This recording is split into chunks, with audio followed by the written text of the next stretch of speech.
Parler du vivant pour sauver ce qu'il en reste, c'est l'ambition de notre génération. Dans ce podcast, je donne la parole aux acteurs du changement.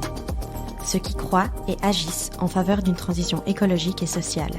Ceux qui brisent les codes et créent la société de demain. Je m'appelle Laurie, je suis l'hôte d'Épicéa et j'espère que ces conversations révéleront en vous le chemin du possible.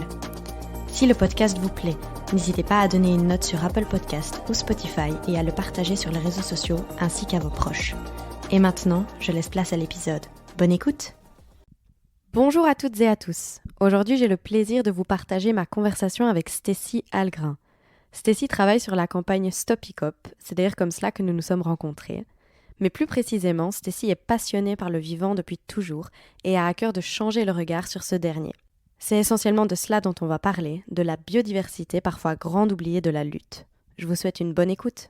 Bonjour Stécie et bienvenue sur le podcast, je suis ravie de te recevoir aujourd'hui. Salut, merci beaucoup pour l'invitation surtout. Trop cool. Pour ceux qui nous écoutent, on est actuellement dans un café, donc il y aura des petits bruits d'ambiance, voilà, c'est les aléas du direct pour nous, mais ça va être très sympa.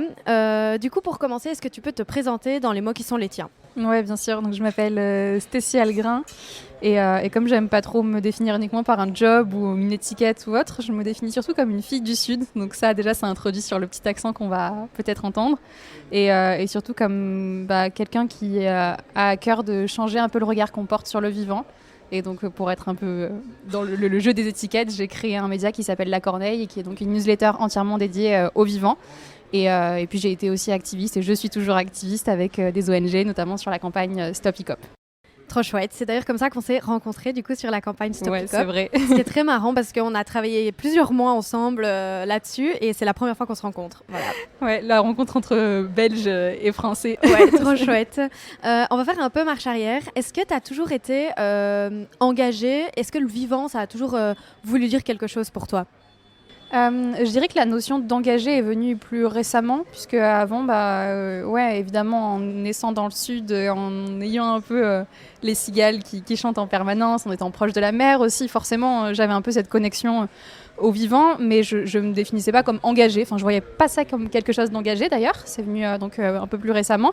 Le lien avec le vivant, il s'est fait un peu par plusieurs chemins, je dirais. Il y a le chemin qu'on pourrait considérer aujourd'hui comme militant, puisque je suis née dans une petite ville du sud de la France qui s'appelle Berlétan, qui dira peut-être rien aux auditeurs, mais qui est située qui est située entre Aix et Marseille. Et en gros, il y a un étang à côté de ma ville qui s'appelle l'étang de Berre, qui est donc un des plus grands étangs qu'on a en Europe et qui est aussi la deuxième concentration de sites Seveso en France. Les sites Seveso, en gros, c'est une norme industrielle qui explique qu'à tout moment, ça peut faire boum, donc c'est un peu dangereux.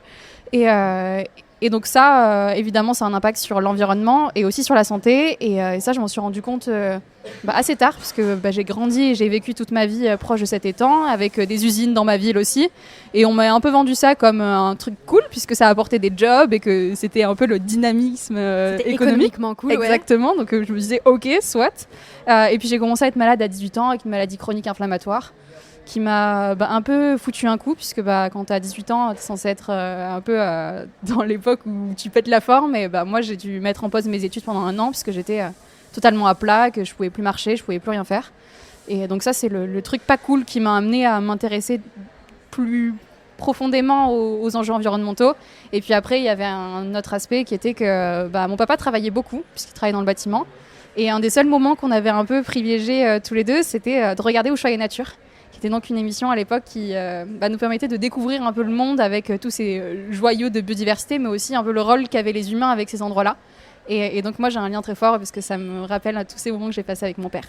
Trop chouette. Donc du coup, quand même, la petite Stécie, elle était quand même déjà vachement intéressée par le vivant, même si tu définissais pas ça comme de l'engagement. Ouais. Et du coup, l'engagement à proprement dit, il est arrivé quand, comment ? De par tes études, de par un déclic foudroyant ? À nouveau, je pense que le déclic, ça a été vraiment un peu cette emprise personnelle, ce lien que j'ai pu ressentir dans ma chair, pour le coup, entre ce qu'on est en train de faire à la planète, on se le fait aussi à nous-mêmes. Et donc, à partir de ce moment-là, moi, je me suis mise à creuser, évidemment, plutôt sur le cas de ma ville. suis tombée sur des rapports qui montraient qu'on avait des taux de cancer 2 fois supérieurs à la moyenne nationale, que mine de rien, toutes ces industries, c'était pas anodin, tout ce qu'elles rejetaient aussi bien dans l'atmosphère qu'aussi dans l'eau, puisqu'on a une centrale électrique qui est gérée par EDF, qui rejetait énormément d'eau douce dans un étang avec de l'eau salée, donc tous les écosystèmes étaient déséquilibrés. Et en fait, c'est pas des informations auxquelles j'avais accès en tant que citoyenne. Et je me suis dit que c'était problématique, puisque à nouveau, l'information, c'est ce qui nous permet aussi de faire des choix éclairés, d'être un peu dans cette position de je décide où j'habite en connaissance de cause, je décide la manière dont je vais voter aussi en connaissance de cause. Et j'avais l'impression que les politiques, aussi bien à l'échelle nationale évidemment, mais surtout à l'échelle locale, m'avaient un peu privé de ça. Et que c'était, en me retrouvant dans une situation pas cool, en étant malade, que j'avais réussi à décrocher un peu ces fragments d'informations, puisqu'évidemment, même quand on tombe sur des rapports, que ce soit des rapports sanitaires ou de santé publique par les administrations, c'est des rapports qui sont quand même durs à déceler, à découvrir, et qui sont durs à lire. Donc, il me manquait encore une grosse partie. C'est pour ça ensuite que j'ai décidé d'aller à Sciences Po en politique environnementale, pour essayer de me dire, ces gens-là, ils sont censés avoir beaucoup de pouvoir, ils sont censés l'utiliser pour nous défendre, pour porter nos intérêts, et c'est pas ce qui était fait. Donc peut-être qu'en arrivant dans ce domaine avec tout ce bagage un peu personnel, j'avais envie d'utiliser à nouveau ces outils, mais autrement, en ayant un peu plus le bien commun en tête. Et du coup, tu arrives à Sciences Po, j'imagine pleine de grandes idées, de te dire, vas-y, les gens qui font Sciences Po, ils changent le monde. Comment c'est C'est sympa. Faut savoir que je viens pas du tout du même milieu que beaucoup d'étudiants, en tout cas la majorité des étudiants aujourd'hui à Sciences Po, qui sont des jeunes quand même issus de familles CSP+, avec à nouveau un bagage culturel où on leur a enseigné un peu tous les classiques, la culture en tout cas qui est valorisée dans nos sociétés. Moi, mes parents sont ouvriers, on avait une vie assez simple, j'ai été en collège en ZEP, donc pas du tout prédestinée à la Sciences Po. Et donc j'arrive, pas en me disant que c'est ces gens qui changent le monde, mais en tout cas que c'est ceux qui ont les moyens de s'exprimer et d'avoir du pouvoir, parce qu'aujourd'hui le pouvoir c'est un peu ce qui est à la racine de tous ces enjeux pour lesquels on se bat. Et gros sentiment d'être une merde en fait. D'être une merde, pourquoi ? Pas en tant qu'individu, mais pour ce que je représentais. Parce que j'utilisais pas les bons mots, j'avais pas la même manière de construire mes écrits. J'étais beaucoup justement dans défendre un peu les expériences des individus et pas à renvoyer constamment à des grands auteurs, à des grands textes et à citer toutes les 5 minutes quelqu'un qui aurait soi-disant déjà pensé à tout ce qu'on est en train de vivre.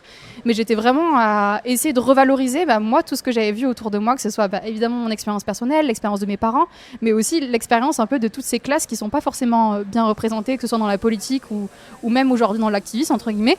Et on m'a fait comprendre que c'était pas forcément ce qui était attendu de moi. Et donc forcément, le premier truc que tu as envie de faire, c'est de te dire ok, ils ont raison, il faut absolument que je lise tous ces trucs que j'ai pas lus quand j'aurais dû les lire. Donc à vouloir un peu rattraper le temps. Et à un moment donné, j'ai compris que c'était aussi pour ça qu'on m'avait fait rentrer dans cette école. C'est aussi pour ça que y avait des gens qui m'écoutaient parfois avec un peu une oreille plus attentive que certaines autres personnes. C'est que j'avais un regard qui était peut-être un peu différent sur les enjeux et surtout que j'avais une manière plus directe d'en parler. Beaucoup moins d'utilisation de grands mots, de grands termes pour me faire me sentir intelligente. J'avais envie de parler de ce que je ressentais et forcément ce que je ressentais c'était de la colère, donc c'était des mots qui arrivaient de manière plus rapide, plus saccadée, plus crue aussi et au final j'ai décidé d'en faire une force plutôt que d'essayer de renier qui j'étais et d'où je venais. Mais je suis très admirative de ce que tu racontes. C'est très très cool. Mais surtout toi en fait, comme tu l'as dit au début, c'était dans ta chair quoi. Tu venais d'un milieu qui était impacté par l'industrie autour. Et du coup, toi en fait c'est pas des concepts pour toi. C'était ta réalité quoi, tout simplement l'impact qu'on a sur le vivant et du coup qui a un impact sur les humains. Donc moi je suis très contente qu'il y ait des gens comme toi qui se bougent en fait, qui viennent vraiment avec des choses concrètes et pas juste comme tu dis des grands mots et des grandes théories, alors que finalement nos décideurs souvent ils sont quand même relativement déconnectés de la réalité des citoyens et des citoyennes. Et donc tu parles vraiment d'une colère, d'une rage qui arrive en toi à ce moment-là. Est-ce que c'est là que tu te lances dans l'activisme du coup ? J'avoue que j'ai toujours un peu du mal à dire qu'il y a eu un déclic ou un moment ou autre. En fait, on sombre un peu doucement aussi dans l'activisme parce qu'il y a un côté réconfortant aussi à plus se sentir seul à penser de cette manière, à trouver que les choses ne tournent plus si rond que ça. Et donc je pense qu'il y a surtout un désir de sortir de la solitude et de l'isolement. Il y a un désir aussi de se mettre en action. Oui, il y a le désir de se mettre en action pour faire changer les choses à l'échelle systémique, à l'échelle collective, mais surtout un truc de se dire je vais pas m'apitoyer sur mon sort et je vais apporter ma contribution, un peu ma petite pierre un truc perso, quoi, qui te fait sentir mieux, mais complètement. Et que je pense qu'on a tendance à essayer de minimiser dans notre discours en tant que militants, parce qu'on a peur d'avoir l'air un peu égoïste, tourné sur nous-mêmes, mais je pense que s'il y avait plus de gens qui étaient tournés sur eux-mêmes et qui, après, s'en servaient pour porter des causes qui avaient finalement un rayonnement plus large, ce serait une bonne chose. Donc je pense que oui, se réapproprier un peu ces enjeux très individualistes qui sont au cœur de notre société aujourd'hui, ça permettrait aussi d'élargir un peu le champ du récit qu'on a autour de l'écologie, et c'est ce que j'essaie de faire en parlant de mon histoire, parce que je me dis que c'est aussi ça que les gens doivent aller chercher, c'est qu'est-ce qui personnellement les motive à faire ça, qu'est-ce qui personnellement les raccroche aujourd'hui à toutes ces choses qu'on sait être destructrices, et parce que je pense que c'est aussi comme ça qu'on arrive à identifier toutes ces choses auxquelles on doit renoncer en quelque sorte, et auxquelles on a vachement de mal à renoncer pourtant. Voilà, vraiment aller chercher ce truc intérieur qui nous relie toutes et tous à toutes ces grandes problématiques qui, sans ces expériences justement, resteraient un peu de l'ordre du global, presque du conceptuel, entre guillemets. Et du coup, on a bossé ensemble sur la campagne Stop ICOP. Tu gérais à l'époque le Front Marche. Ouais. Est-ce que tu veux nous en parler un peu, nous raconter ce que tu faisais est-ce qu'il y a des choses qui ont abouti voilà. Parce qu'on a eu des victoires dans la campagne Stop ICOP quand même. Oui, on en a eu plein des victoires et heureusement, parce qu'il y a beaucoup d'énergie qui en... Mais on est hyper mauvais, je trouve, à célébrer. Enfin, en Belgique, en tout cas, je trouve, nous, les activistes, on est là, ah oui, on a cette nouvelle banque qui a dit non. Oui, ok, mais il y en a encore plein qui n'ont pas dit non. Ouais. Enfin, je me trouve très, très mauvais à célébrer. Et ça, c'est un truc que j'essaye d'inculquer vraiment dans les collectifs dans lesquels je suis. C'est les petites victoires, faut les vivre et faut les ressentir, parce que sinon, en fait, elles passent et on n'est que dans le négatif tout le temps. Je sais pas ce que t'en penses. Ouais. En fait, c'est qu'on a l'impression que l'enjeu est tellement énorme, tellement grand, qu'on se dit que toutes ces petites choses, toutes ces petites victoires qu'on gagne, finalement, c'est peu de choses face à l'ampleur de la tâche qui nous attend. C'est un peu à l'opposé de ce qu'il y a dans les entreprises, où oui, évidemment, il y a les actionnaires qui ont un peu la vision que devrait porter la boîte, etc. Mais au quotidien, il y a beaucoup plus ce truc de on célèbre les petites victoires parce qu'ils considèrent que 1 €, putain, c'est 1 €, c'est hyper important.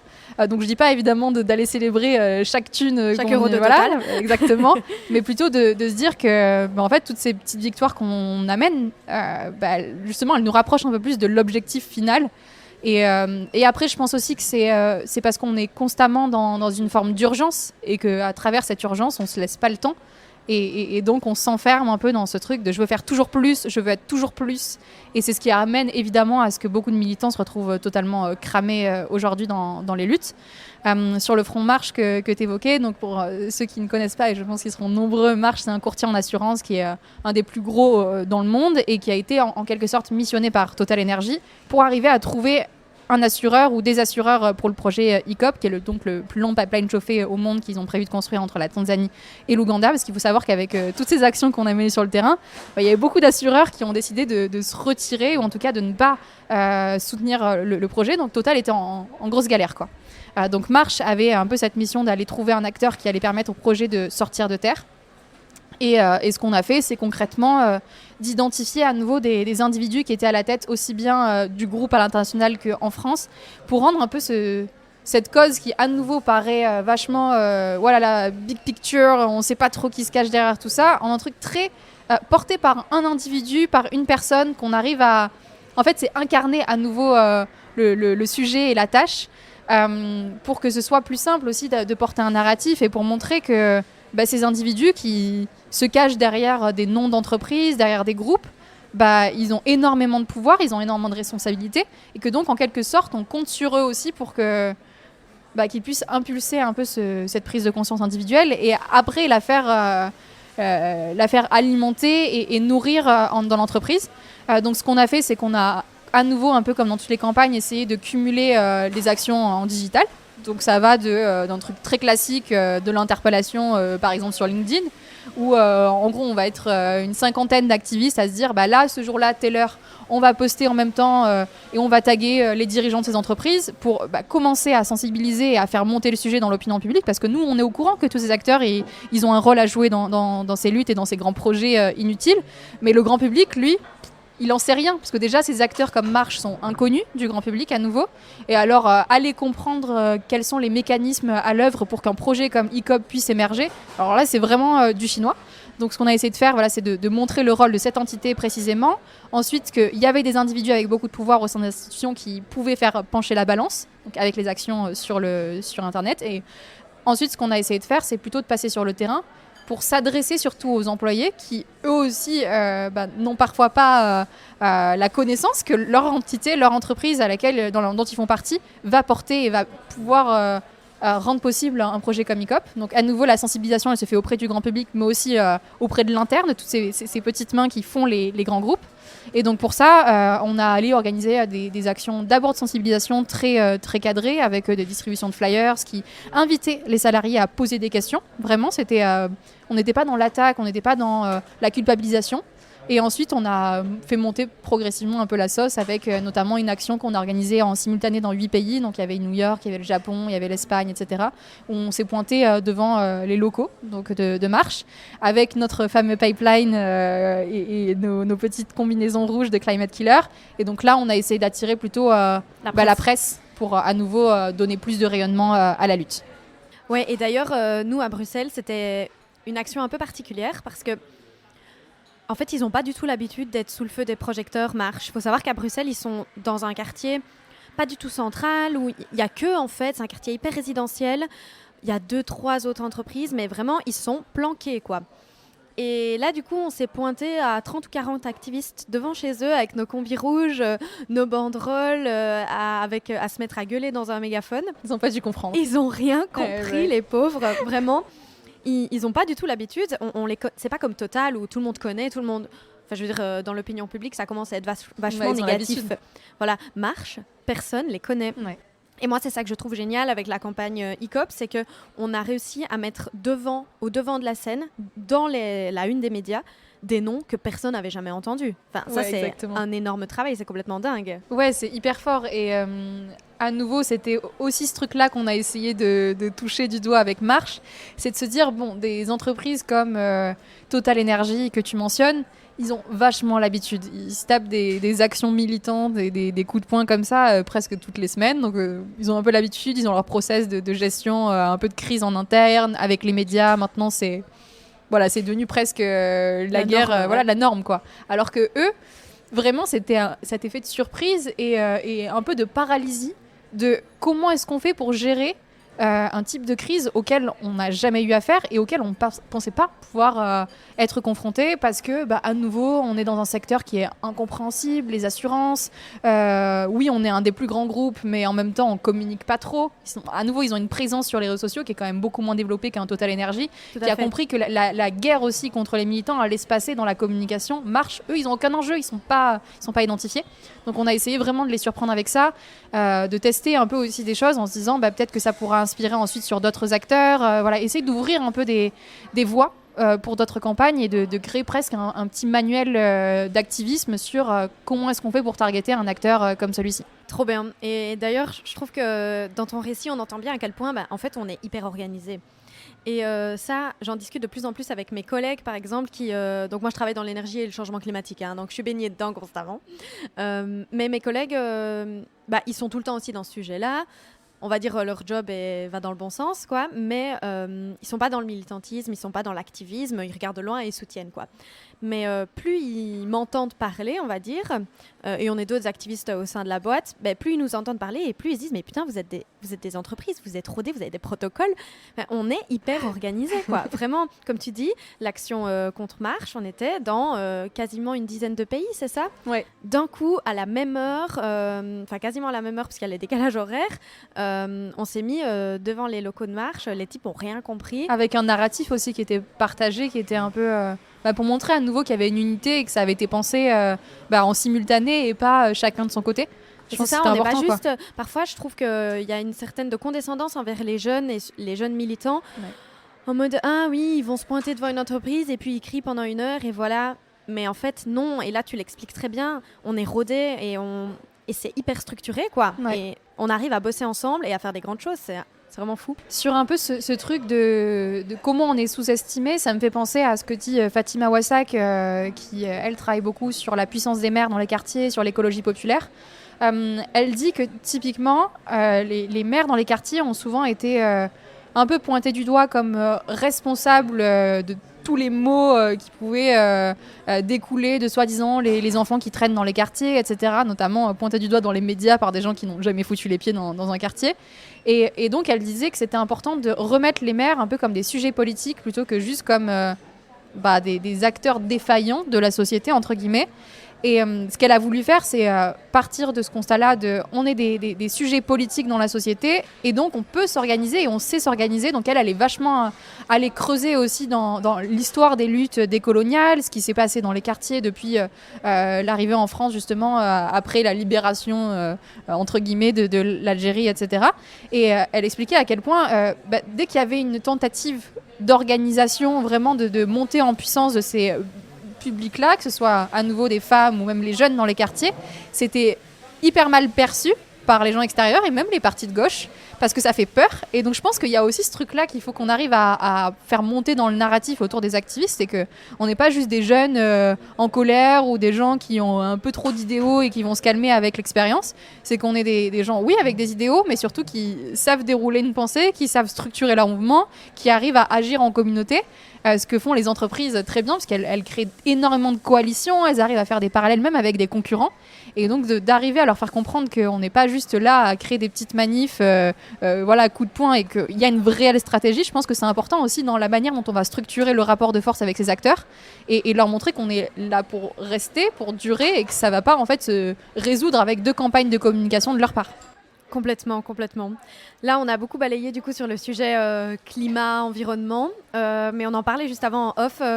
La grande délaissée de la cause, c'est la biodiversité. On parle énormément climat. Moi, je le vois aussi, je travaille sur le changement climatique et l'énergie, et on a du mal à parler de biodiversité tout simplement parce qu'on n'est pas assez formé sur ce sujet-là. Mais on le fait de plus en plus, mais je vois quand même que ça reste la grande délaissée de la cause. Et toi, justement, tu veux prendre le contre-pied de ça et tu parles énormément de biodiversité. Tu as même un média qui s'appelle La Corneille. Est-ce que tu peux nous parler un peu de comment il est né ce projet La Corneille et pourquoi toi, ça te tient à cœur de parler de la biodiversité ? Alors déjà, il y avait un peu le sujet que j'adore écrire depuis que je suis gosse, c'est que je me suis dit que la newsletter, c'était un média, un canal cool aussi parce qu'il y a un côté très personnel qu'on peut avoir évidemment sur les réseaux sociaux avec des formats, des face-cam, etc. Mais là, je trouvais qu'il y a un peu plus de sincérité parce qu'à nouveau, on ne te juge pas avec ton petit minois que tu vas mettre et le filtre et machin. Voilà. C'était vraiment tes mots et l'émotion que tu voulais mettre dans ces mots-là. Sur la biodiversité, à nouveau, parce que je baigne dans ça depuis que je suis gosse, c'est que moi, mes rêves, c'était d'être reporter de guerre ou biologiste marine. Je ne suis pas allée sur le front, mais on a une crise environnementale et climatique qui est un peu une guerre en quelque sorte. Donc, reporter de guerre, check. Et puis, biologiste marine, je me suis dit, en fait, oui, tu n'es pas biologiste, mais tu peux quand même parler du vivant. Et il y a un truc que je trouve hyper cool avec l'enjeu de biodiversité, c'est... en fait, on a une porte d'entrée qui est un peu différente de celle du climat, qui est très basée sur des chiffres, sur des termes hyper technocratiques, tu vois, où on va parler d'émissions de carbone, d'empreintes, empreintes carbone, etc. Tous ces trucs-là qui, moi, me parlaient pas. Et oui, je m'inspirais pour créer du contenu, pour essayer d'aller sensibiliser. Évidemment, je lis le rapport du GIEC, tout ça. Mais moi, c'est pas ça qui fait que je me bouge. C'est pas ce truc-là qui déclenche des choses en moi. C'est juste la beauté du monde et le fait que tout ce qui nous relie, c'est d'être en vie, tu vois. Donc, je me suis dit, pourquoi est-ce que tu essaies de convaincre les gens avec des choses qui, toi, ne t'auraient pas convaincu ? Donc d'aller utiliser plutôt l'émerveillement, le beau et toutes ces choses pour lesquelles on doit se battre plutôt que toutes ces choses contre lesquelles on doit se battre finalement. Donc essayer de changer un peu le narratif, rapporter du beau dans tout ça, rapporter de l'espoir. Et la biodiversité, oui, elle est délaissée. Pourquoi ? Parce qu'en fait, on considère que parler de nature, c'est un peu être l'ami des bêtes, aller parler des papillons. Il n'y a qu'à voir en fait, même en termes de science, on perçoit la physique, la chimie comme des sciences dures, des vraies sciences. La SVT, c'est un peu le truc qu'on laisse aux meufs parce que c'est bon, ça va. C'est quoi la SVT ? La SVT, la science et vie de la Terre, okay. où on considère que... Pardon. T'inquiète. Il y a les trucs qui sont pas pareils dans les pays, mais on considère que c'est un truc un peu pour les gens qui sont mignons et qui vont aller regarder les papillons à nouveau, alors qu'en fait, il y a vraiment de la science derrière, que c'est un truc très concret qui est en train de nous impacter toutes et tous, et que surtout, on arrive à percevoir de manière peut-être plus directe, puisque l'effet du pare-brise propre, ça, tout le monde en parle. On a de moins en moins d'insectes quand on roule dans les campagnes. L'aspect sonore aussi, en fait, un peu partout en France ou dans le monde, on se rend compte qu'on entend moins d'oiseaux, on entend moins d'insectes chanter. Donc, il y a ce rapport aussi personnel mémoire aussi et rapport avec le territoire que je trouvais intéressant et que je pense qu'on peut aller creuser pour rallier d'autres personnes et pour recréer un narratif. À nouveau, on se bat pour ça, pour ce truc qui nous anime et qui fait que, putain, ça nous fait du bien, en fait, d'être dans ce monde-là. Et du coup, toi, La Corneille, c'est initialement une newsletter, et puis c'est avant l'été, tu t'es mis à faire des vidéos, une vidéo par jour, où tu présentes une espèce, que des espèces dont j'avais jamais entendu parler, donc vraiment, je suis loin dans le game, quoi. Donc, je les ai toutes regardées, évidemment, c'était super bien fait. C'est quoi le futur de La Corneille? T'as envie de faire grandir ça? Voilà, c'est quoi le projet? Le projet, déjà, c'est de continuer à informer les citoyens sur un peu toutes ces bonnes et mauvaises nouvelles qu'il y a autour du vivant, changer leur regard à nouveau sur le vivant, en continuant avec la newsletter, parce que moi, j'y prends du plaisir et que les gens aiment bien.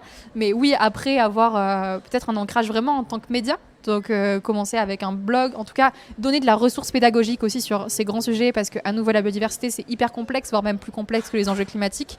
Donc, couper un peu l'herbe sous le pied de toutes les personnes qui arriveraient avec des nouveaux concepts comme impact net positif sur la biodiversité, etc. Vraiment donner en fait toutes les billes un peu critiques pour que les citoyens arrivent à s'y retrouver. Décrypter, quoi. Décrypter en quelque sorte, exactement. Avoir un ancrage plus sur le terrain, communauté, donc vraiment pouvoir emmener des gens aller faire des balades en forêt, ou même chez eux directement dans leur jardin. Ça, c'est un projet sur lequel j'aimerais bien bosser, et passer même au format papier, où il y a, je pense, un peu une place à prendre aussi, de retourner apporter de l'émerveillement dans la boîte aux lettres des gens. Moi, c'est un truc qui me tourne un peu en tête, et s'inscrire un peu dans cette tradition naturaliste qu'on a eue avec des médias comme la Hulotte, que je vous invite à aller découvrir, ou la Salamandre en France, qui sont très basés sur partage de connaissances scientifiques, naturalistes pures. Et moi, j'aimerais apporter peut-être un regard qui s'inscrit plus dans la tradition naturaliste des meufs en Angleterre, 18e, où c'est en fait se rendre compte que quand on apprend des choses sur le vivant, c'est avant tout s'offrir la possibilité de construire une relation avec le vivant. Et donc que ce soit par savoir nommer ou savoir regarder, apprendre à regarder aussi, ça c'est un truc qui me semble important. Parce que moi, initialement, je viens d'un milieu rural. En Belgique, on n'a plus beaucoup de ruralité, cela dit. C'est un pays très dense. Et du coup, j'ai grandi à la campagne. Mais je vois là, je suis un peu nulle à reconnaître les arbres, les feuilles, les insectes. Et je me surprends parfois à aller voir quelle est la feuille d'un chêne. Bon, j'abuse un peu parce que le chêne, c'est un truc vachement connu, mais il n'y a rien d'autre qui m'est venu. Mais bref, je sens cette déconnexion. Et moi, ça me donne plein d'espoir que tu te lances dans un projet pareil, parce que ma génération, on est tellement la tête dans le guidon, on est tellement, en tout cas beaucoup d'entre nous, occupés à essayer de faire changer les choses, que du coup, comme tu dis, on frôle souvent le burn-out militant, ou même juste au travail, en fait. Et on a cette déconnexion du vivant à la terre, en fait, au sol, quoi. Quand on parle un peu de génération hors sol, je trouve que c'est un peu vrai, malheureusement. C'est un peu malgré nous aussi, vu qu'on est en train de bétonner à peu près tout. Mais du coup, j'imagine que ça s'inscrit là-dedans aussi, ton projet, du coup. Et puis, j'aime bien quand tu parles du beau. Moi, c'est un truc je trouve qu'on n'ose pas le dire.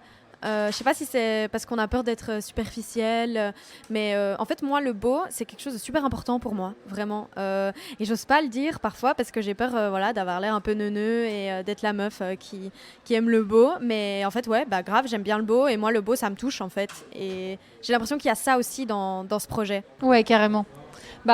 C'est aussi faire comprendre qu'il y a la lutte, mais on lutte pour quoi, typiquement, avec...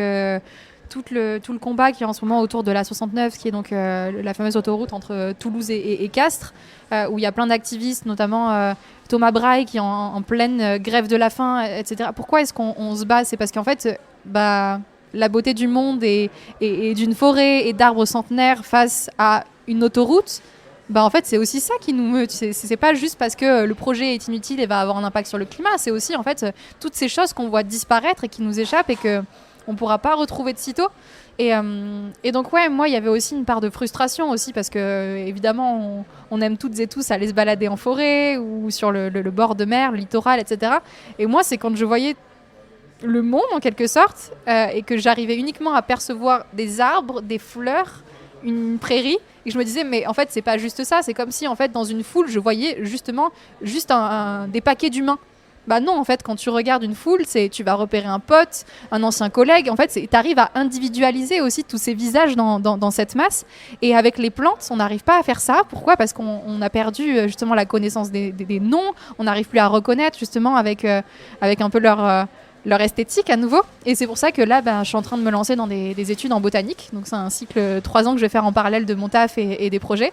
Parce que je me dis, pour parler de toutes ces choses et embarquer des gens, il faut que moi-même, je puisse avoir les ressources pour le faire.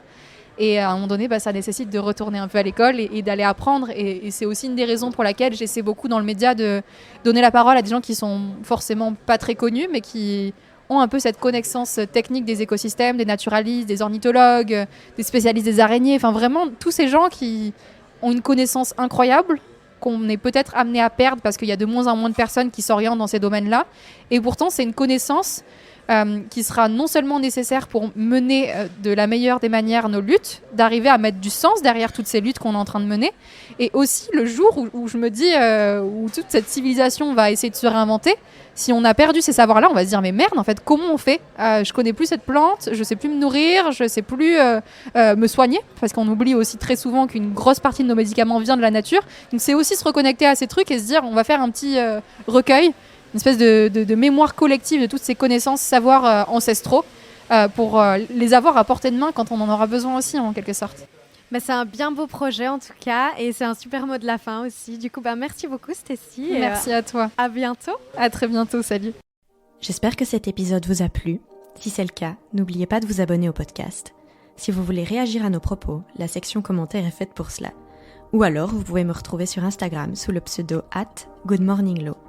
On se retrouve dans 2 semaines pour un prochain épisode d'Épicéa, et d'ici là, prenez soin de vous.